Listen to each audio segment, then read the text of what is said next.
హల్లని మిస్ఎస్ రావు, Pulivendula MLA Jaganmohan Reddy గారు ఆయన అసెంబ్లీకి వస్తారా రాబోయేటువంటి రోజుల్లో అనే దాని మీద ఒక చర్చ నడుస్తున్నప్పుడు త్రిపుల ఒక రూల్ చెప్పారు. 60 రోజులు వరుసగా వర్కింగ్ డేస్లో అసెంబ్లీ జరుగుతున్నప్పుడు గైర్హాజరైతే ఏ సభ్యుడినైనా ఆటోమేటిక్గా అనర్హతగా గుర్తించే అవకాశం ఉంది అనేటువంటి రూల్ని చెప్తూ ఉన్నారు డిప్యూటీ స్పీకర్ రఘురామకృష్ణరాజు గారు. స్పీకర్కు ఉండేటువంటి విశిష్ట అధికారాలతోటి వరుసగా 3 సభలకు కనుక పార్టిసిపేట్ చేయకపోతే రాకపోతే సభ్యుడి మీద అనర్హత వేటు వేసేటువంటి అవకాశం ఉంది అనేది కూడా మరొక రూలు ప్రస్తావిస్తూ ఉన్నారు. అంటే జగన్మోహన్ రెడ్డి గారు రాబోయేటువంటి అసెంబ్లీ సమావేశాలకి వస్తారా రారా అనే దాని మీద ఆయన మీద అనర్హత వేటు ఉంటుందా ఉండదా అనేది ఆధారపడి ఉంటుంది. ఇది నేను చెప్పడం కాదు, డిప్యూటీ స్పీకర్గా ఉన్నటువంటి రఘురామకృష్ణరాజు గారు చెప్తూ ఉన్నారు. మరి 60 రోజులు వరుసగా అసెంబ్లీ జరుగుతున్నటువంటి పని దినాలను లెక్కించి జగన్మోహన్ రెడ్డి గారు ఎన్ని రోజులు గైర్హాజరయ్యారు, ఎన్ని రోజులు రాలేదు అనే దాని మీద ఆధారపడి ఉంటుంది ఆయన అనర్హత వేటు అనేది. ఇక ఆయన ఒకవేళ అసెంబ్లీకి వచ్చి సంతకం పెట్టి వెళ్ళొచ్చా అని అంటే పులివెందుల ఎమ్మెల్యేగా ఉండడమే ప్రధానం అనుకుంటే మాత్రం జగన్మోహన్ రెడ్డి గారు అసెంబ్లీ సమావేశాలకి వచ్చి సంతకం పెట్టేసి ఆయన వెళ్ళిపోవచ్చు, అసెంబ్లీలో కూర్చోకపోయినప్పటికీ కూడా. మరి జగన్మోహన్ రెడ్డి గారు అసెంబ్లీలో కూర్చునే అవకాశం ఉందా అని అంటే కూర్చుంటే ఆయన మీద సింపతి పెరుగుతుంది. వైఎస్ఆర్ కాంగ్రెస్ పార్టీ మళ్ళీ ప్రజల్లోకి వెళ్ళడానికి ఉపయోగపడుతుంది అనేది వైఎస్ఆర్ కాంగ్రెస్ పార్టీని సంబంధించినటువంటి కొంతమంది చెప్పేటువంటి అభిప్రాయం. కానీ జగన్మోహన్ రెడ్డి గారి మైండ్ సెట్, జగన్మోహన్ రెడ్డి గారి ఆలోచనలు తెలిసినటువంటి వాళ్ళు మాత్రం ఎట్టి పరిస్థితుల్లో కూడా జగన్మోహన్ రెడ్డి గారు అసెంబ్లీలోకి అడుగు పెట్టరు అని చెప్తున్నారు. ఆయన రాబోయేటువంటి రోజుల్లో ప్రజల్లోకి వెళ్ళడానికి సిద్ధమవుతున్నారు, షెడ్యూల్ తయారు చేసుకుంటున్నారు. వారానికి 2-3 రోజులు ఆయన లోక్సభ యూనిట్గా చేసుకొని పర్యటిస్తారు, ప్రజల సమస్యలను తెలుసుకుంటారు, ప్రజల్లో ఆయన ఉంటారు అని చెప్పి చెప్తూ ఉన్నారు. అయితే ఇప్పుడు జగన్మోహన్ రెడ్డి గారికి ప్రతిపక్ష హోదా ఇస్తేనే వస్తాను అసెంబ్లీకి అని చెప్తున్నారు. ఆయన ప్రతిపక్ష హోదా ఇవ్వడానికి లేదు, దానికి సంబంధించినటువంటి అర్హత అతనికి లేదు అనేది రఘురామకృష్ణరాజు గారు చెప్తున్నారు. కనీసం మొత్తం సభ్యుల్లో 10% అన్నా ఉండాలి అని చెప్పి చెప్తూ ఉన్నారు. సో 10% సభ్యులు అంటే 18 మంది ఎమ్మెల్యేలు ఉండాలి ప్రతిపక్ష హోదా రావాలంటే సుమారుగా. మరి ఆయనకుంది 11 మంది. సో దీంతో ప్రతిపక్ష హోదాకి అర్హుడు కాదు జగన్మోహన్ రెడ్డి గారు అని చెప్పి తేల్చేస్తూ ఉన్నారు రఘురామకృష్ణరాజు గారు.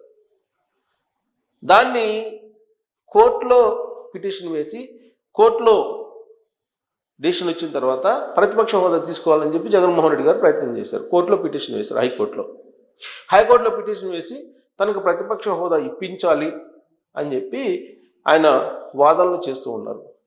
మరి హైకోర్టు అసెంబ్లీకి డైరెక్షన్ ఇస్తున్న ప్రతిపక్ష హోదా జగన్మోహన్ రెడ్డి గారికి ఇవ్వండి అని చెప్పి ఇచ్చేటువంటి అవకాశమే లేదు ఇప్పట్లో, ఒకవేళ ఇచ్చినా కానీ. పైగా లెజిస్లేషన్లో జ్యుడిషియరీ అసలు ఎంటర్ కాదు. ఒకవేళ జ్యుడిషియరీ హైకోర్టు డైరెక్షన్ ఇచ్చిన అసెంబ్లీలో స్పీకర్ తీసుకోవాలని రూల్ ఏమీ లేదు. ఎందుకంటే దానికి ఉదాహరణ రోజా గారి కేసు మనకి కనిపిస్తుంది కళ్ళెదుట. అప్పట్లో కోటేశ్వర ప్రసాద్ గారు స్పీకర్గా ఉన్నప్పుడు ఆవిడ ప్రవర్తన బాగలేదు అసెంబ్లీలో అని భావించి ఆవిడని సస్పెండ్ చేశారు. దాని మీద సవాల్ చేస్తూ కోర్టులో పోరాడారు ఆవిడ. కోర్టు అసెంబ్లీకి ఆవిడని రానివ్వండి అని చెప్పి డైరెక్షన్ ఇచ్చింది. ఆ డైరెక్షన్ని స్పీకర్కి కూడా పంపించింది. కానీ స్పీకర్కి ఉండేటువంటి విశిష్టాధికారాలతో రోజా గారిని ఎంటర్ కానివ్వలేదు. సేమ్ ఇక్కడ కూడా ఒకవేళ హైకోర్టు ఇస్తే కనుక అలాంటి పరిస్థితి నెలకొంటుంది. పైగా ఒకవేళ జగన్మోహన్ రెడ్డి గారు కనుక అసెంబ్లీకి హాజరైతే స్పీకర్ స్థానంలో ఎవరు ఉంటారు? అయ్యన్న పాత్రుడు గారు ఉంటారు, లేదా డిప్యూటీ స్పీకర్గా ఉన్నటువంటి రఘురామకృష్ణరాజు గారు ఉంటారు. చాలా కాలం నుంచి తెలుగుదేశం పార్టీ క్యాడరు ఎదురు చూస్తుంది ఒక దృశ్యం కోసం. ఏంటంటే రఘురామకృష్ణరాజు గారు స్పీకర్ స్థానంలో కింద సభ్యుడిగా జగన్మోహన్ రెడ్డి గారు మాట్లాడుతున్నటువంటి ఆ దృశ్యాన్ని చూడాలి అనేది చాలా కాలం నుంచి తెలుగుదేశం పార్టీకి సంబంధించినటువంటి వాళ్ళు, అలాగే రఘురామకృష్ణరాజుకు సంబంధించినటువంటి ఫ్యాన్స్ ఎదురు చూస్తున్నారు. ఆ దృశ్యం ఈసారి తారసపడుతుందా అనేటువంటి దానికి ఇప్పుడు చర్చ జరుగుతుంది. ఎందుకంటే ఒకవేళ అసెంబ్లీకి హాజరైతే కనుక అక్కడ అయ్యన్న పాత్రుడు గారు అని ఉంటారు, లేదా రఘురామకృష్ణరాజు గారు అని ఉంటారు. పోనీ అయ్యన్న పాత్రుడు గారు ఉంటే జగన్మోహన్ రెడ్డి గారి కింద సభ్యుడిగా మాట్లాడే అవకాశం ఉందా? అయ్యన్న పాత్రుడు గారి మీదనే ఆయన చాలా విమర్శలు చేశారు జగన్మోహన్ రెడ్డి గారు. ఆయన అసలు స్పీకర్కు అర్హుడు కాదు అని చెప్పి కంప్లైంట్ చేశాడు. ఎందుకంటే జగన్మోహన్ రెడ్డి గారు ఇంకా చావలేదు, బతికే ఉన్నాడు అని చెప్పి ఏదో ప్రెస్ మీట్లో స్పీకర్గా ఎంపిక కాకముందు అన్నాడు. అలాంటి ఈర్ష్యా ద్వేషాలు ఉన్నటువంటి వ్యక్తి స్పీకర్కి అనర్హుడు అనేది జగన్మోహన్ రెడ్డి గారు చెప్పినటువంటి మాట. ఆయన ఉద్దేశం ఏంటి? రాజకీయంగా జగన్మోహన్ రెడ్డి గారు ఇంకా బతికే ఉన్నారు, 11 స్థానాలతో ఉన్నాడు కాబట్టి అని చెప్పి ఆయన ఉద్దేశం. దాన్ని మరొక రకంగా ప్రొజెక్ట్ చేస్తూ ఈర్ష్యా ద్వేషాలు తనపైన స్పీకర్కి ఉన్నాయి కాబట్టి స్పీకర్కి అసలు ఈర్ష్యా ద్వేషాలు ఉన్నటువంటి వ్యక్తే పనికిరాడు అనేది జగన్మోహన్ రెడ్డి గారు అయ్యన్న పాత్రుడు గారి గురించి చెప్తున్నారు. మరి ఇలాంటి అభిప్రాయం ఉన్నటువంటి అయ్యన్న పాత్రుడు గారు స్పీకర్ స్థానంలో కూర్చుంటే సభ్యుడిగా జగన్మోహన్ రెడ్డి గారు ఉంటారా, హాజరవుతారా అని అంటే జగన్మోహన్ రెడ్డి గారి మెంటాలిటీ బాగా తెలిసినటువంటి వాళ్ళు అది సాధ్యపడదు అని చెప్పి చెప్తున్నారు. సరే, ఒకవేళ ఆయన అసెంబ్లీకి హాజరు కాకపోతే రఘురామకృష్ణరాజు గారు చెప్తున్న దాని ప్రకారం ఆయన మీద అనర్హత వేటు పడే అవకాశం ఉంది. వెంటనే పులివెందులకు ఉప ఎన్నిక రావడానికి అవకాశం ఉంది ఆయన మీద అనర్హత వేటు పడితే. మరి పులివెందుల్లో ఉప ఎన్నికలు కనుక వస్తే ఎవరు పోటీ చేసే అవకాశం ఉంది అనే దాని మీద కూడా విస్తృతంగా చర్చ జరుగుతుంది. గతంలోనే ఇలాంటి చర్చ జరిగింది. జగన్మోహన్ రెడ్డి గారు సతీమణి భారతిరెడ్డి గారు పులివెందుల నుంచి పోటీ చేసే అవకాశం ఉంది.